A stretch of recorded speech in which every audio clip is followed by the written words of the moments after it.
The Alabama Crimson Tide has risen to the top of the football ranks in an unprecedented run of dominance that has seen them win 5 college football championships since 2009. Easy there, UCF, adults are talking here.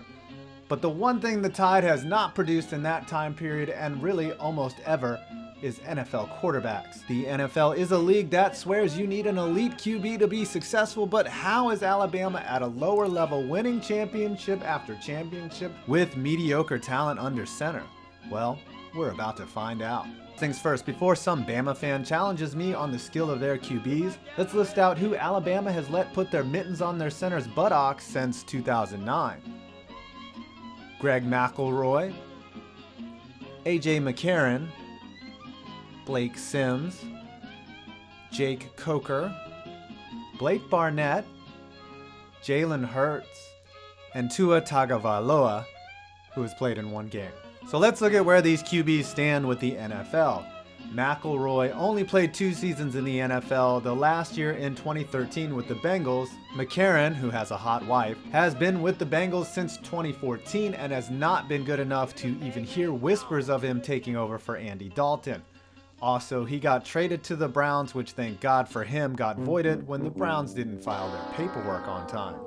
Blake Sims played in the CFL and was on the Bucs roster last year but was waived before the season started. He's pretty much done. Coker signed with the Cardinals but had knee problems and is likely done. Blake Barnett is riding pine at ASU.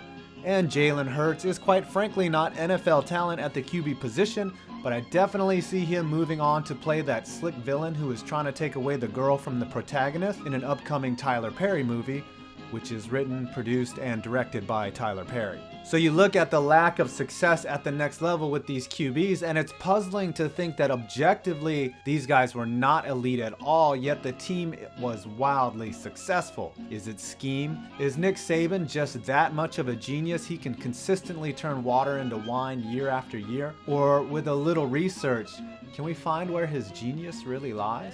Let's look at which Tide players have been drafted into the NFL. It's worth noting that in 2008, Alabama did not have a single player get drafted, and Nick Saban had only arrived the year before. In 2009, 4 players were selected, 2 of them offensive linemen. In 2010, 7 players were selected, nearly all of them defensive players, including Rolando McClain and Terrence Cody. In 2011, 5 players, including Pro Bowlers Marcellus Darius, Mark Ingram, and generational talent Julio Jones. James Carpenter was an offensive tackle that won a Super Bowl. 2012, 8 players now, pretty much their entire defensive core that included Dante Hightower and Courtney Upshaw, and of course, the bust Trent Richardson. 2013, 9 players in the draft, 4 of them on defense, 5 on offense.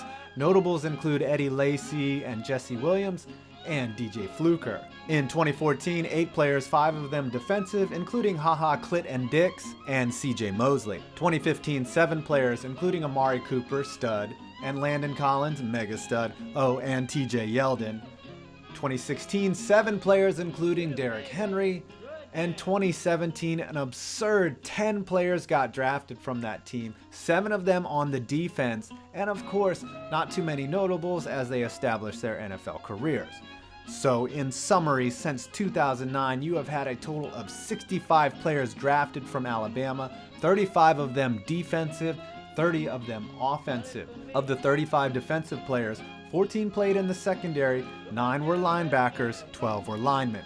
Of the 30 offensive players, 12 were offensive linemen, 8 were running backs, 3 were tight ends, 4 were wide receivers, and only 2 were quarterbacks. In this time period, the Tide has produced 8 All-Pros, numerous NFL starters, and no players in any of those categories were QBs. So it's pretty clear, Saban wins with one smart strategy: have strong defenses and a strong running game. But what's interesting is that SEC rival LSU, which has the second most amount of pros in the league currently, hasn't won a ship since 2007. So simply producing pros doesn't mean you will win championships. Now back to the QB position and our original question, which has an underlying theme to it as well.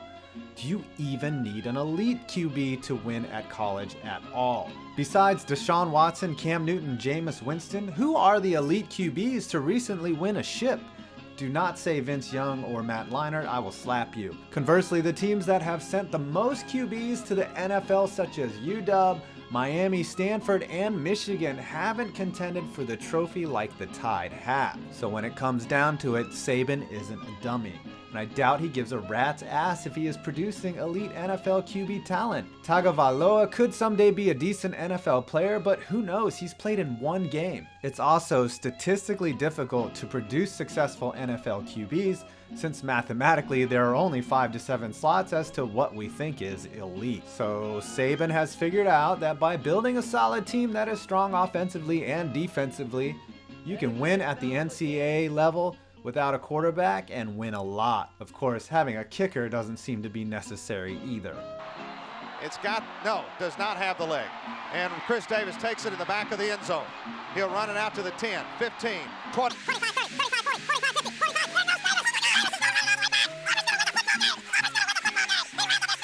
Well, I hope you enjoyed this video. Don't forget to follow the link below and become an Airbnb host and start putting money in your pocket today. And don't forget to leave a like, comment, or subscribe and hit that notification bell so you know when Urinating Tree and I are doing our weekly live stream. Yes, that Urinating Tree. Fuck you, Spanos! I'm 5 Points Vids, and you made it to the end of this video.